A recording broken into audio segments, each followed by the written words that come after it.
ማይክሮሶፍት ፓወርፖይንት ፕሬዘንቴሽንስ ዝተፈላለዩ ኣኒሜሽንስ ክንጥቀም ንኽእል ኢና።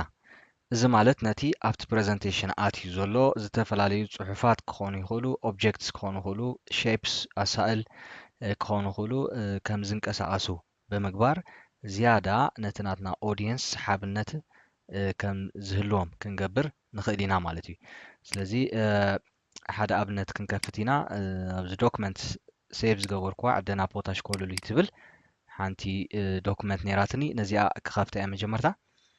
እዚኣ ኣብቲ ዝሓለፈ እዋን ሰሪሕና ዝነበርና ሓንቲ ፕሬዘንቴሽን ስላይድ ሾው እያ ማለት እዩ። ከምዚ ንዕዘቦ ዘለና 7 ስላይድስ ኣለዋ። ሕጂ እንታይ ኢና ክንገብር ነዚ ትሕዝቶ ኣብዚ ስላይድስ ኣትዩ ዘሎ ዝተፈላለየ ኣኒሜሽንስ ክንገብረሉ ኢና ማለት እዩ። እምበኣር ንጀምር ዕደና ፖታሽ ኮሉሉ ኢሉ ታይትል ኢልና ዘእተናይ ኣሎ መጀመርታ ኣብቲ ኣኒሜሽንስ ክንገብረሉ ደሊና ዘለና ንኣብነት ዛ ፅሕፈት እንድሕዳኣ ኮይና ክሊክ ንገብራ ኩላ ክሊክ ገይረ ኣለኹ። ቀፂለ ኣብዚ ኣኒሜሽንስ ዝብል ሓደ ሜኑ ወይ ድማ ታብ ኣለኒ። ኣብዚ ኣኒሜሽንስ ዝብል ምስ ኣተኹ ኣኒሜሽን ዝብል ሓደ ግሩፕ ኣሎ ማለት እዩ። ኣብዚ ግሩፕ ሕጂ ናንያ ዘላ ዝኾነ ኣኒሜሽን የብላን ማለት እዩ። ዛ ፅሕፈት እዚኣ ካብዚ ይመርፅ ንኣብነት ኣፒር እንድሕዳ መሪፀ ሪኢኹማ ኣብዚ ሓደ ቁፅሪ ጌራ ኣላ ማለት እዚኣ ኣኒሜሽን ጌርናላ ኣለና ማለት እዩ። ቀዳሚት ኣኒሜሽን ንገብራ ስለ ዘለና ኸ ቁፅሪ 1 ኢላ ጀሚራ ኣላ። ክቕይሮ እንድሕዳ ደልየ ከምዚ እንድሕዳ ክኸውን ደልየውቲ ኣኒሜሽን ኣብዚ ክመርፅ ክእል እየ ማለት እዩ። መጀመርታ ሰለክት ገይረ ኣለኹ ትሪእዎ ኣለኹም ካብ ታሕቲ ጀሚሮስ ናብ ማእኸል ኣትዩ ኣሎ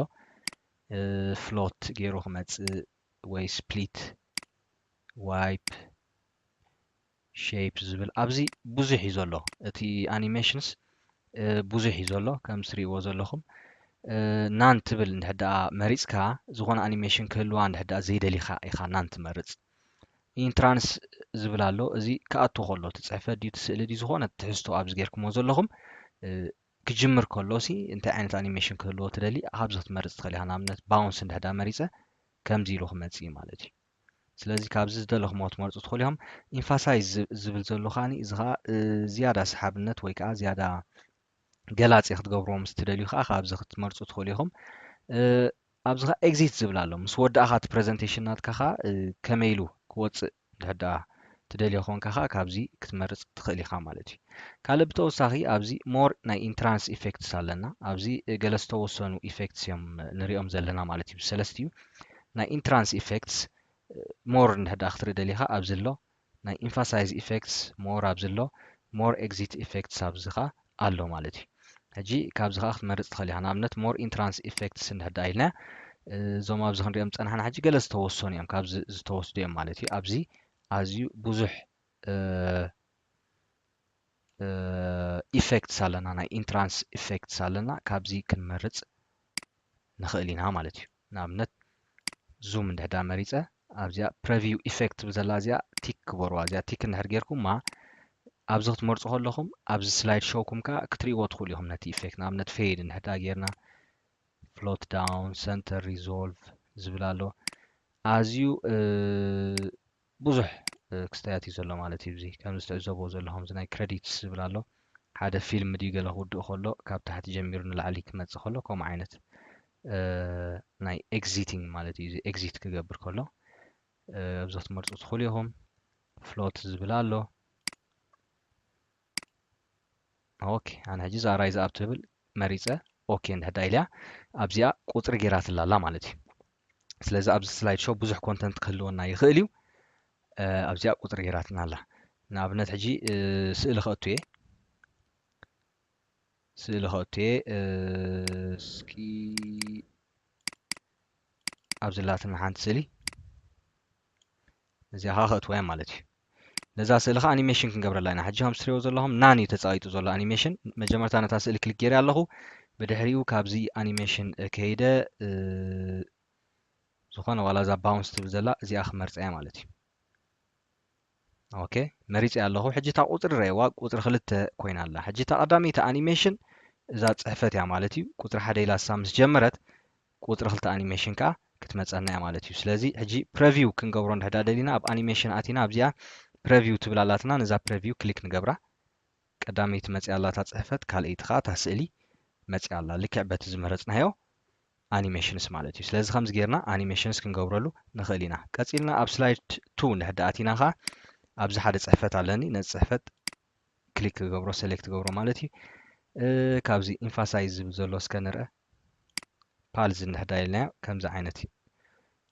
ኣሎ ማለት እዩ ስፒን ዝብል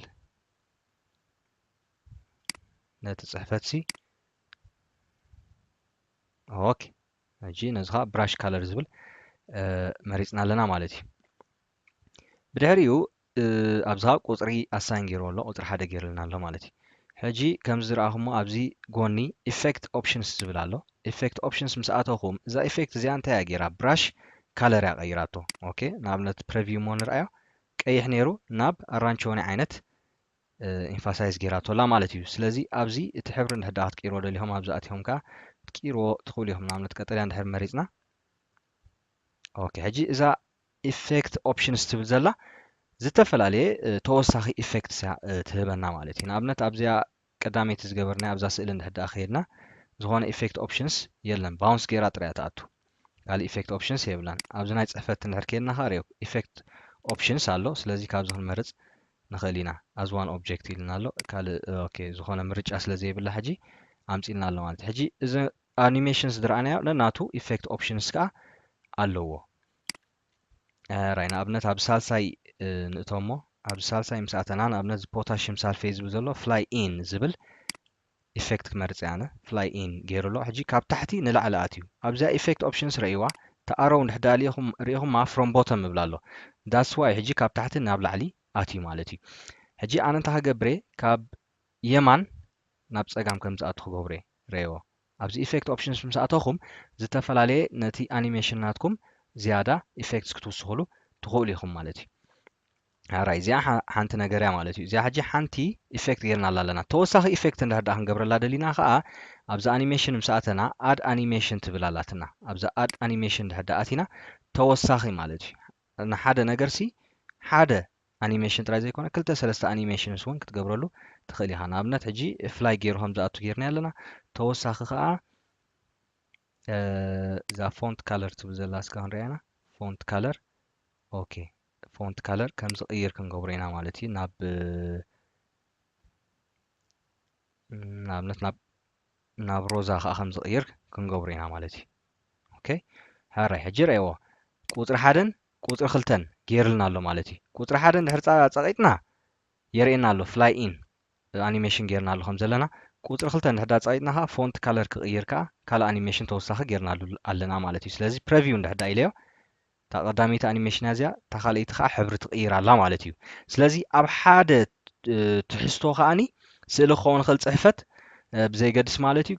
ካብ ሓደ ንላዕሊ ኣኒሜሽንስ ክንገብር ከም ንኽእል ከዓ ኣብዚ ተማሂርና ኣለና ማለት ስለዚ ኣኒሜሽንስ ክንውስኸሉ እንድሕዳ ደሊና ኣብዚኣ ኣድ ኣኒሜሽን ትብል ኦፕሽን ኣላትና ብተወሳኺ ኣብዚኣ ፕሬቪው ትብል ኣላትና ከዓ ፕሬቪው ኣቲና ከዓ ክንሪኦ ንኽእል ኢና ማለት እዩ ቀፂልና ኣብዚ ኣድቫንስድ ኣኒሜሽን ዝብል ዘሎ ኣኒሜሽን ፔይን ትብል ኣላትና ኣብዛ ኣኒሜሽን ፔይን ትብል እንድሕዳ ኣቲና እዛ ስላይድ እዚኣ ሕጂ ኣብ ስላይድ 3 ጌርያ ዘለኹ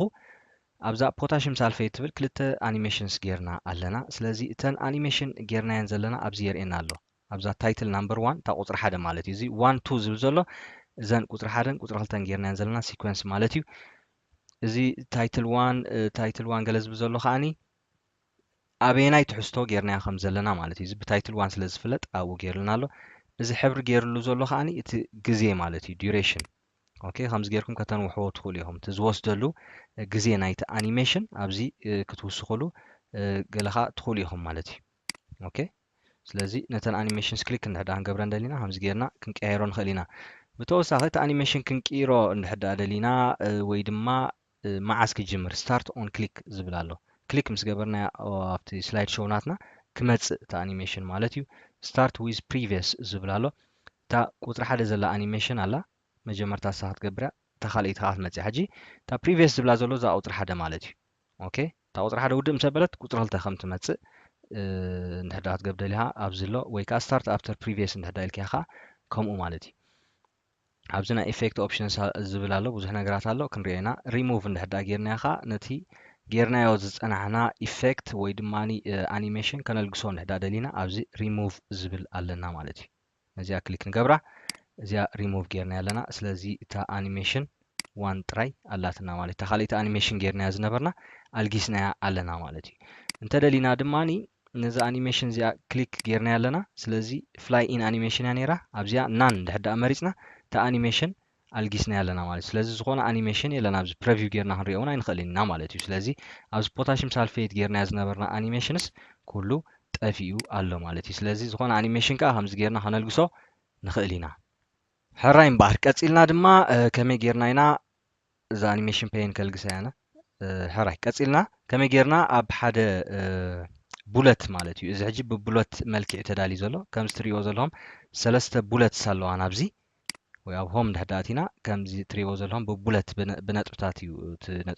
صحفته تحيز زلو مالتي حجي باوربوينت برزنتيشن ابزخا يحجزنا كليك غيرنا نزي انيميشن اتينا زخونه انيميشن مسمرصنا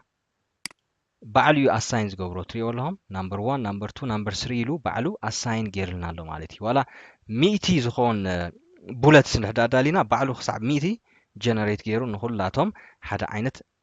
ኣኒሜሽን ኣሳይን ይገብረልና ማለት እዩ። ሕጂ ፕሪቪው እንድሕዳር ርኢናዮ ተቐዳመይቲ ትመጽእ ካልአይቲ ሳልሰይቲ ማለት እዩ። ሕራይ እምበር ቀፂልና እዚ ኣኒሜሽን ናትና ሰሪሕናዮ ዘለና ማለት እዩ። መዓስ ወይ ከዓ ብኸመይ ኣገባብ እዩ ትሪገር ክኸውን ወይ ከዓ ክጅምር ንደልዮ እንድሕዳር ደሊና ኣብዚኣ ታይሚንግ ትብል ኦፕሽን ኣላትና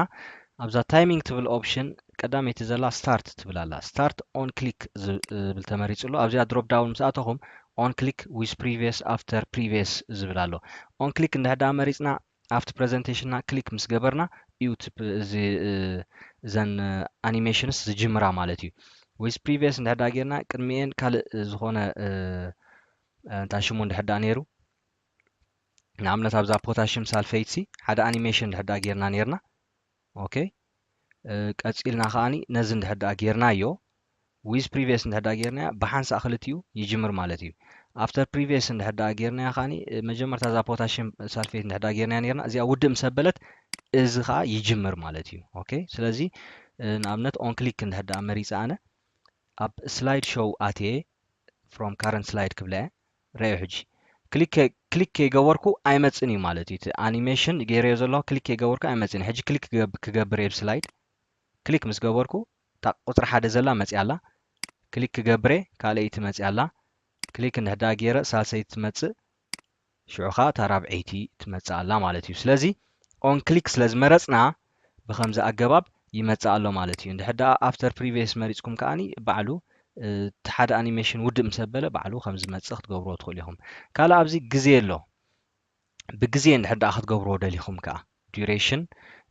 ሌንግዝ ናይቲ ኣኒሜሽን ኣብዚ ዱሬሽን ክትእትዎ ትኽእሉ ኢኹም ዲሌይ ከዓኒ ድሕሪ ዝተወሰነ ናምበር ኦፍ ሰከንድሲ ከም ዝጅምር እንድሕዳ ክትገብርዎ ደሊኹም ከዓ ኣብዚ ታይሚንግ ዝብል ኣሎ ኣብዚ ታይሚንግ ክትመልኡ ትኽእሉ ኢኹም ማለት እዩ ስለዚ እዚ ኦን ክሊክ ገዲፍና እንድሕዳ ኣፍተር ፕሪቪየስ ኢልናያ በቲ ሰዓት ባዕሉ ማኔጅ ገይሩ ከዓ ይጅምር ማለት እዩ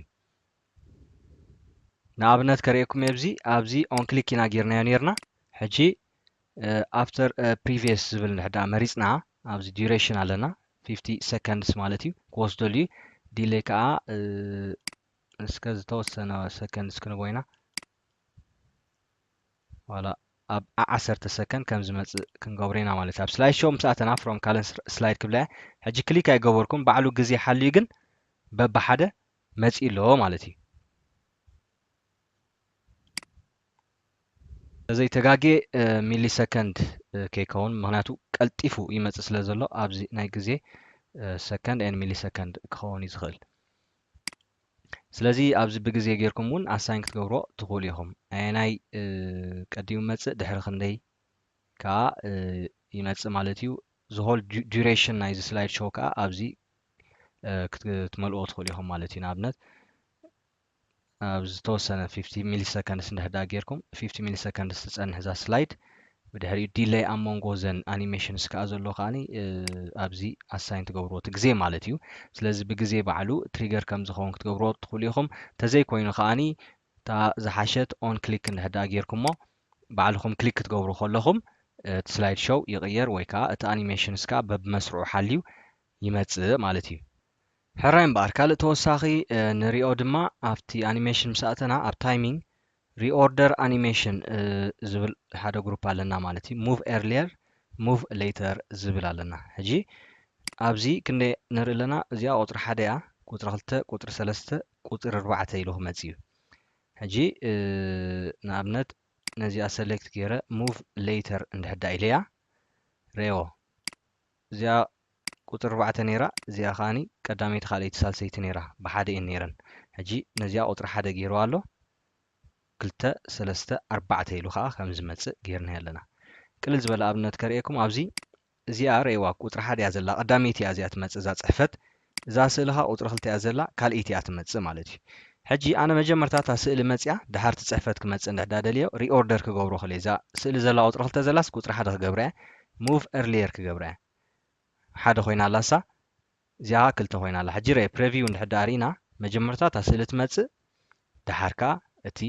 ጽሕፈት ይመጽእ ኣሎ ማለት እዩ ስለዚ ከምዚ ጌርና ድማ ነቲ ኣኒሜሽን ሪኦርደር ክንገብሮ ንኽእል ኢና ኣየናይ ቀዳማይ ኣየናይ ዳሕራዋይ ይመጽእ ማለት እዩ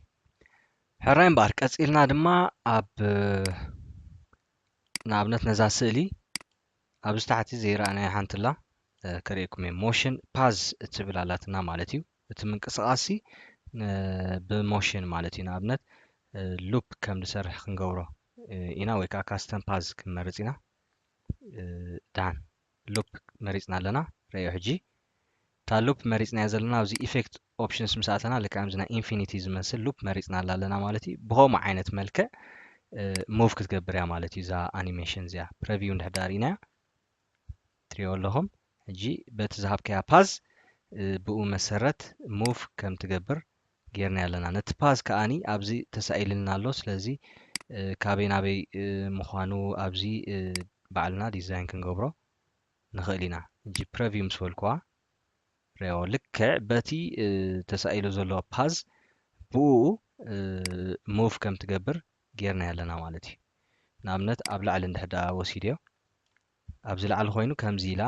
ፓዝ ክሰሪሓ ማለት እዩ ፕሪቪው እንድሕዳ ኢለዮ ኦኬ ልክዕ ፓዝ ሂብና ዘለና ብኣ መሰረት ተኸቲላ ከዓ ሰሪሓላ ማለት እዩ ስለዚ ኣብዚ እዚ ሞሽን ፓዝስ ዝብል ዘሎ መሪጽና ክንሰርሕ ንኽእል ኢና ወይ ከዓ ካስተም ፓዝ ዝብል ኣሎ ካስተም ፓዝ ከዓ ባዕልና ኣብዚ ዝኾነ ክንባ ንኽእል ኢና ንኣብነት ካብ ዝተበጊሳ በዚ ኸይዳ ናብዚ ከም ትመጽእ እንድሕዳ ደሊና ከምዚ ገይረ ኣነ ፓዝ ሂብያ ኣለኹ ማለት እዩ ሕጂ እቲ ፓዝ ትሪእዎም ዘለኹም ካብዚ ጀሚሩ በዚ ገይሩ ኸይዱ ናብዚ ከም ትመጽእ ገይረ ኣለኹ ፕሪቪው እንድሕዳ ርኢናዮ ልክዕ በቲ ዝሃብናዮ ፓዝ ብኡ ተመሪሓኻ እታ ሞሽን ወይ ከዓ እቲ ኣኒሜሽን ተሰሪሑ ኣሎ ማለት እዩ ካልእ ኣብዚኣ ክሕብረኩም ዝደሊ ከዓ ኣብዛ 1 2 ዝብላ ዘለዋ ዘን ኣኒሜሽን ክሊክ ምስ ገበርናዮ ነቲ ኣኒሜሽን ክንድምሶ እንድሕዳ ደሊና ሲምፕሊ ኣብኡ ክሊክ ጌርና ደሊት ክንፀቅጥ ንኽእል ኢና ማለት እዩ ደሊት እንድሕዳ ፀቂጥና እቲ ኣኒሜሽን እውን ክድምሰሰልና ይኽእል እዩ ተዘይኮይኑ ከዓ ነቲ ኣኒሜሽን ክሊክ ምስ ገበርናያ ኣብዚ ኣኒሜሽን ምስኣተና ኣብ ላዕሊ ኸይድና ማለት እዩ ናን ትብል ንመርጽ ኢለኩም ነይረ ብሳልሳይ መንገዲ ከዓ ኣኒሜሽን ፔን ምስኣተኹም ከዓ ኣብዚኣ ክሊክ እንድሕዳ ጌርኩም ሪሙቭ ትብል ኦፕሽን ኣላትክዎም ማለት እዩ ሪሙቭ እንድሕዳ ክሊክ ጌርና ከዓ ከነልግሶ ንኽእል ኢና ስለዚ ብሰለስተ መንገዲ እቲ ኣኒሜሽን ከነልግሶ ንኽእል ኢና